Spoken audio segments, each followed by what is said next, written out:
Let's talk about what everyone's interested in these days, which is supply chain disruptions due to COVID and their impact on your supplier's lead times. What I want you to know is that you're not helpless in this matter, not completely.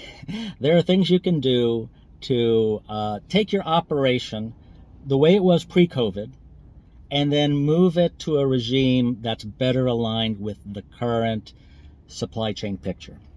Because then that puts you ahead of the 8 ball instead of behind.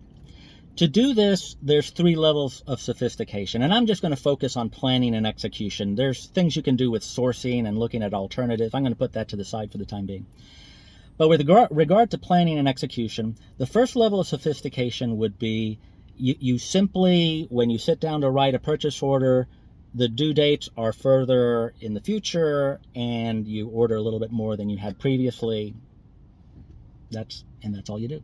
The second level of sophistication would be you do that, and then you update the lead times in your ERP so that the MRP has the benefit of knowing how long it takes to get stuff, so that planning for future work is better.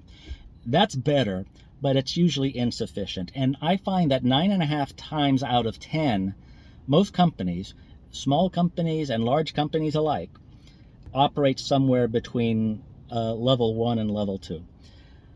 The third level of sophistication is where you really need to be, because it involves inventory planning. The thing with inventory planning is that you need to know your lead time, and you have to treat lead time not just as longer, but it's also more uncertain, most likely, and which is to say it's stochastic. And so you need an inventory planning model that's stochastic, and I can tell you just almost no one does this. But if you're going to operate in this environment, you need it. And I have news for you. If the way you manage target inventory levels is based on having a certain amount of days on hand, maybe you multiply D times L, which is average demand times lead time. That's just not going to cut it. Even pre-COVID, that's not enough, and it's particularly not enough now.